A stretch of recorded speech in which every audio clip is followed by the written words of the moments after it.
Well, let's first up talk about taxes. Usually, the 31st of March is the last date to make any tax-saving investments for the fiscal year gone by. So 31st March 2021 will be the last date to make your investments that will help you cutting down your tax bill for FY21.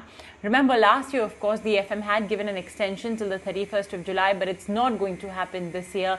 Last year was a one-off on account of the pandemic, but this year, it's out of the question. In fact, it never happens. Only last year was an exception. It's not like your return filing date where there are extensions granted. So 31st March is the hard stop, which means that you have, 25 odd days left to plan your tax saving investments. So how should you go about it? And now, of course, there's also another question. Who should go about it? Because now we have two different kinds of tax regimes. One that does not necessitate the need to make these tax saving investments. So let's discuss all of this with Karan Batra. He's the founder and CEO with charteredclub.com.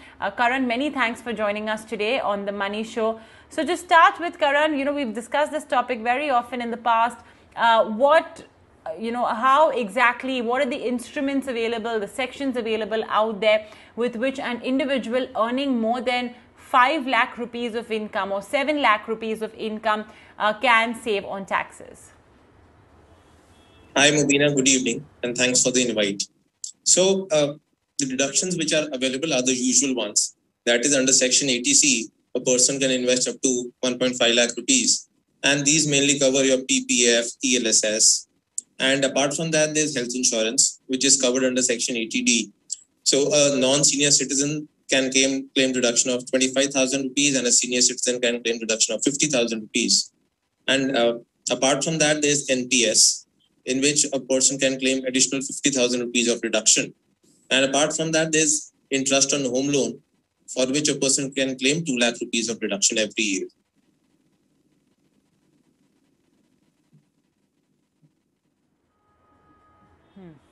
All right. Okay. So if you had to, pick the easiest, instrument out there, the easiest to understand as well for our viewers, easiest to manage, easiest to liquidate, which one would you pick? So health insurance is one I would pick. Apart from that, under 80C, I would pick 3. That is, one is life insurance premium. Second is PPF. And if a person is comfortable with ELSS, you should opt for ELSS as well. All right. Which, many of these tax-saving investments have lock-ins, which means that once an individual puts their money in, they will not be able to take it out, in the next few months or maybe even the next year.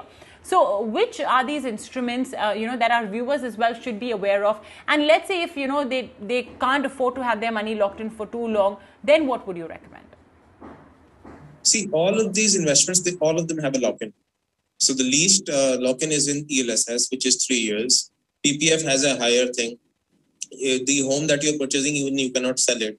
So the minimum is 3 years, a lock-in. An average lock-in is around 5 years with most of the instruments. If a person cannot have money to ensure lock-in or he does not have sufficient liquidity, then maybe he should opt for the new regime, wherein he is not required to make any investments. So the new regime is basically for people who don't have liquidity to make investments or who don't want their money locked up. So in such cases, the new regime is better. For people who can have lock-ins, who have liquidity, they should opt for the previous regime. So previous regime is good for people who can ensure a lock-in or can have sufficient liquidity. So I have some clients, so the daughter is getting married next year. So they say they cannot do investments. So such people, they're opting for the new regime, where you're not required to make any investments and there's no lock-in.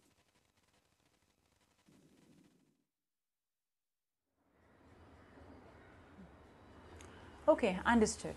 Now let's talk about this new gift given to us by FM Sitharaman in last year's budget, which would obviously be applicable from the financial year April 2020 to March 2021, and that is a new tax regime that essentially involves paying a lower tax rate. So in such a situation then, how would you Do they need to really be bothered with this entire exercise that we are talking about?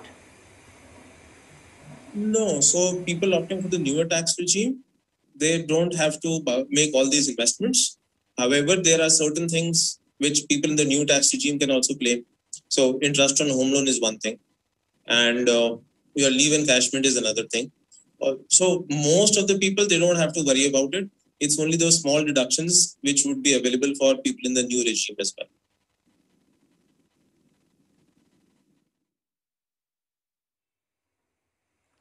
All right. Okay. So it may not necessarily be, I mean, you're saving yourself from all of that tax saving hassle as well, investment hassle as well. However, Karan, I think what should these individuals look at when deciding whether they should opt for the new regime or old regime? Prima facie, it looks very easy, right, to opt for the new regime because the rates are automatically lower. But what would they be missing out on? What will be the key disadvantage of that, which may not be so easily visible just by looking at the numbers? See, the tax rates are certainly lower, but then we lose out on the tax deductions. So something that person should look at is, does he have the sufficient liquidity to make these investments? Number one. Number two, is he comfortable with the lock-in? So if they are okay with these quacks, go for the previous regime, else go in the new regime. In fact, in the new regime as well, a salaried taxpayer can keep on changing his regime every year. So he may opt for the new regime this year, opt for the previous regime in the previous year or in the next year. So they can switch in each year. However, a self-employed person, once he shifts to the new regime, then he cannot go back to the previous regime. So a self-employed person will have to take this into account as well, that once he opts for the new regime, he cannot go back to the previous regime.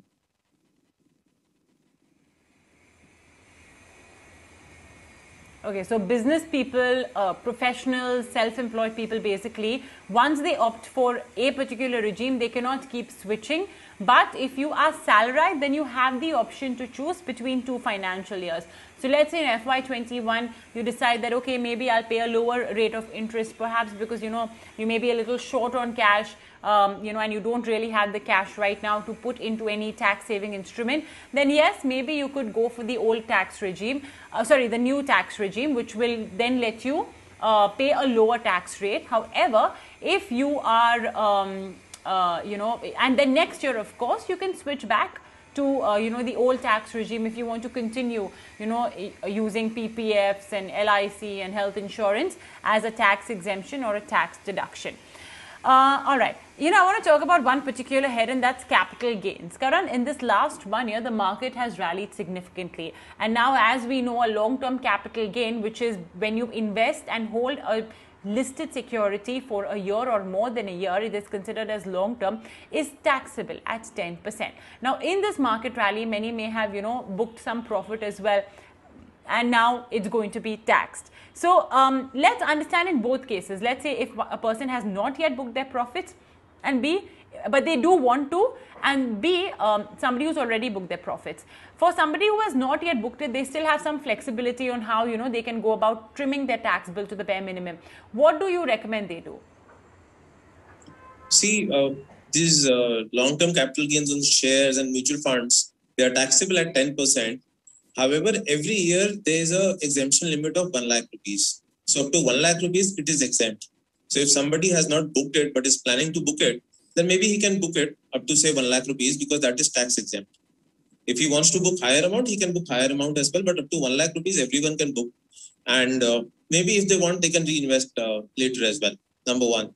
Number two, there is an exemption also available wherein if a person sells shares or mutual funds and he buys a residential house property, then the entire gains are tax exempt. So there's no maximum limit. So whether that's 1 crore or 5 crore or 10 crore rupees. So if you sell shares and mutual funds, which are held for more than 1 year, and you invest in a residential house property, then your entire capital gains are tax exempt. And here I'm referring to section 54F.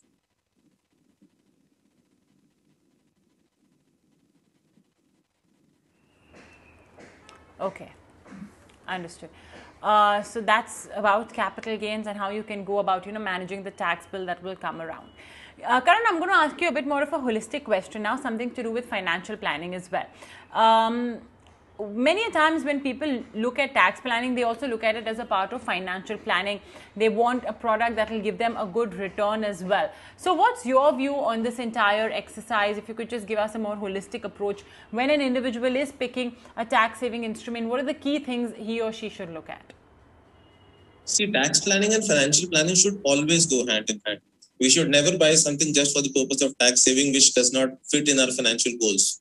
So yes, tax planning and financial planning should go hand in hand. And one thing which I recommend to everyone is PPF. That's a fixed income earning instrument. Earns a better return than FD. You can claim deduction under Section 80C, and even the interest earned is tax free. So PPF is something that should be a part of everyone's portfolio. Apart from that, ELSS is also a good option, wherein you're riding the India growth story. So if you're investing for the long term, the returns are also good, and is also you can claim deduction under Section 80C for ELSS. So these are the two ones.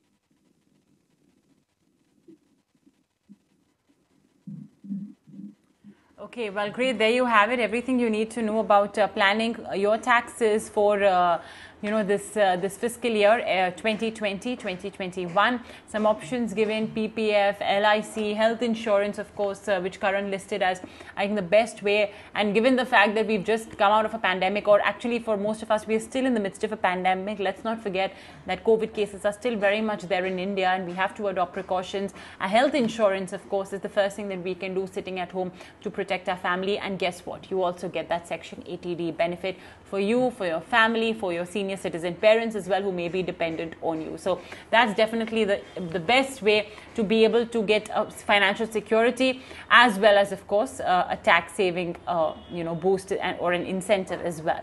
ELSS, PPF, ELSS with only a 3-year lock-in, PPF with a 5-year lock-in. By the way, Karan, I want to get in your take on this net outflows that we've been seeing in ELSS. Usually from December onwards, we start seeing inflows into ELSS schemes, but now we've started seeing net outflows even in December. In general, mutual funds are seeing net outflows, but what do you think is the reason that still people are not putting in their money in ELSS? Jan, maybe yes, it's increased a little, but till December, is it losing popularity? No, it is not losing popularity. It is another asset that is gaining popularity, and that is residential real estate. So yesterday only I was sitting with somebody, and he was saying that residential real estate is picking up very fast, and that is what the number was also saying. So whenever a person buys real estate, he liquidates his fixed deposits and redeems some money from the mutual funds, because real estate in India requires a huge chunk of money. So one reason why there is some outflow from mutual funds and ELSS is people are investing in real estate, number one. Number two, there are some people who are not comfortable with the current valuations. So maybe they are booking some profits. So these are the primary two reasons. But ELSS as a product is still very good. People are gung-ho about it, and I would recommend it to everyone.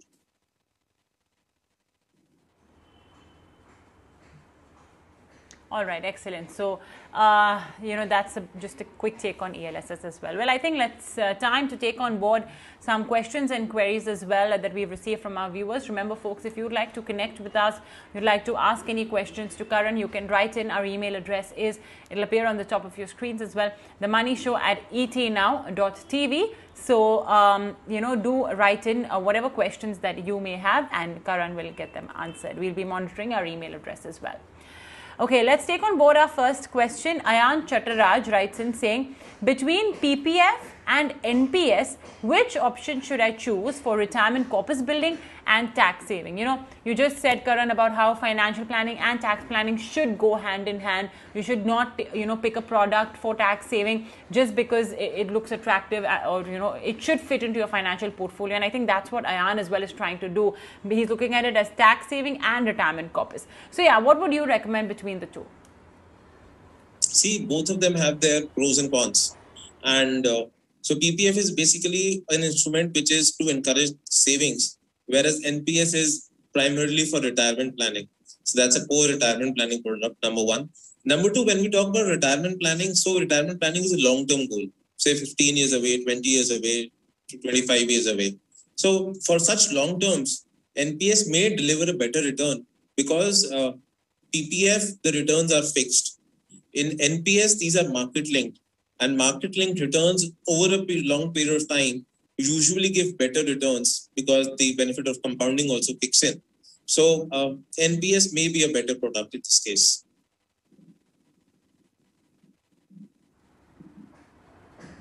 Okay. So, PPF actually as a product inherently its characteristic is to promote the habit of savings among individuals. That's the reason why in fact there's a lock-in also of 15 years. You can't withdraw your money for 15 years over there. So in a way it's a good way to encourage the habit of savings. And with NPS of course you have the whole power of compounding bit that kicks in, which will benefit viewers. So hence especially from a point of view of retirement, which is by the way the stated goal of a national pension scheme, NPS is a better option. All right, moving on. Pranjal Barola writes in saying, I've been filing my ITR for my business under section 44AD for the last 6 years. If I opt out of presumptive taxation this financial year, am I liable to get my books audited even if my turnover is less than rupees 1 crore? Karan, for the benefit of all of our viewers, especially businessmen, businesswomen, small business owners, if you could just explain what are the provisions of section 44AD, how do they benefit, these small business owners, and of course, if you could specifically help out Pranjal as well with the query. See, basically what happens is all business people, they pay taxes, they pay income taxes only on the profits part, not on the entire sales part. Now, how do we arrive at the profit? Sales minus expenses is equal to profit. So this is the normal mechanism. And in this mechanism, what happens is a person is required to keep a track of all the expenses, like his mobile bills, petrol bills, the depreciation on assets, and salaries paid. So a lot of invoicing is there. You have to do a lot of paperwork. You have to maintain profit and loss account. You have to maintain P&L, balance sheet. So there's a lot of headache that goes into preparing all this. So for small business owners, the government has tried to simplify the taxation regime, wherein they said you don't have to get into all these hassles. Every business owner knows his approximate profit. So government says, don't prepare all these. Just pay tax on your approximate profit, which is called presumptive income. And they say disclose minimum 8% in case of payments received by cash, and disclose minimum 6% in case of payments received by online mechanism and banking channels. So this is the scheme of presumptive taxation, which is to simplify the manner of computation of income. And in the past 5 years, this has gained a lot of popularity. So year after year, we see the number of returns that are filed. So last year, if I tell you, more than 1.5 crore people filed their returns using the presumptive tax mechanism. So presumptive tax mechanism is good. It simplifies taxation. There's lesser hassle, no books of accounts required. That is the concept of presumptive taxation. Now, in this case, the user is asking, what if he leaves the scheme of presumptive taxation? Then is he required to get the audit done? So yes, a new clause was recently inserted, which was inserted a couple of years back, wherein they said that if a person leaves the scheme of presumptive taxation, he cannot again enter the presumptive taxation scheme for the next 5 years, number one. Number two, for the next 5 years, he would be required to get his audit done irrespective of the turnover. So this is the scheme of presumptive taxation. And if you opt out for it, then you would be required to get your audit done.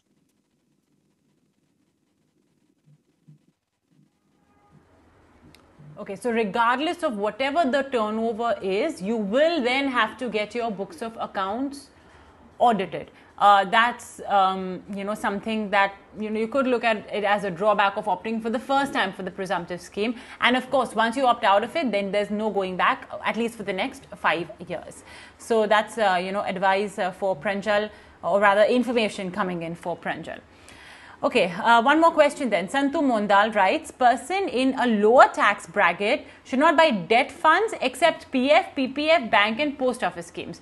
Person in the 30% tax bracket should invest in overnight funds and liquid funds with the exception of 5% extra return, with the expectation rather of extra return compared to a bank FD. I think that's what he's trying to say. Is his assessment correct? His point is right that when you look at fixed income investments, you should consider your tax bracket, because then, net of taxes, the return falls significantly. However, Karan, what do you think of what Santu has to say? Is he right in what he is saying that, how different tax bracket people should invest in different, fixed income schemes?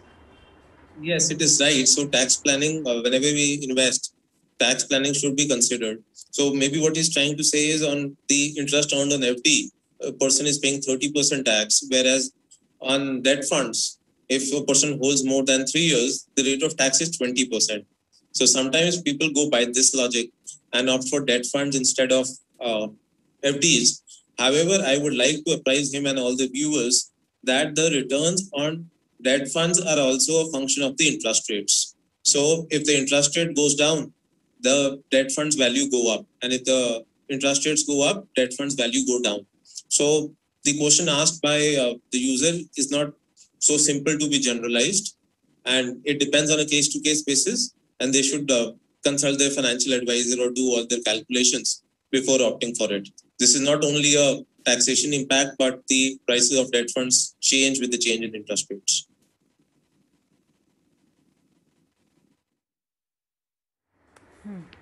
Okay, so it's a very larger issue as such, but Karan has, sort of explained it for the benefit of our viewers. Well, I think on that note, we will have to end our Q&A segment. If you've sent in your question and we've not been able to answer it, well, we will be back with more, such sessions with Karan. So keep writing into us on the Money Show at etnow.tv and we'll get them answered. And thanks, Karan, as well for joining us today and, helping our viewers as well out with their questions. Thank you. Okay, well, moving on, all employees can breathe a sigh of relief because retirement fund body EPFO, the Employees Provident Fund Organization, has decided to keep interest rates unchanged at 8.5% on provident fund deposits for the current financial year. Remember that the EPFO has about 5 crore active subscribers.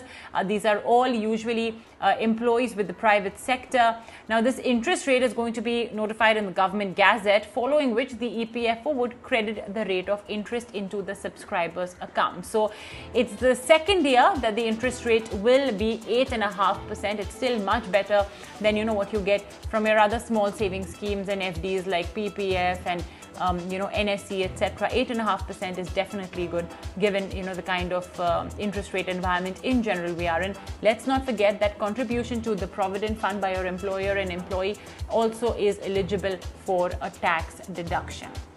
So some good news coming in for individuals, employees out there, private sector employees actually. And on that note, we will finally take a very short break on the show. Don't go anywhere.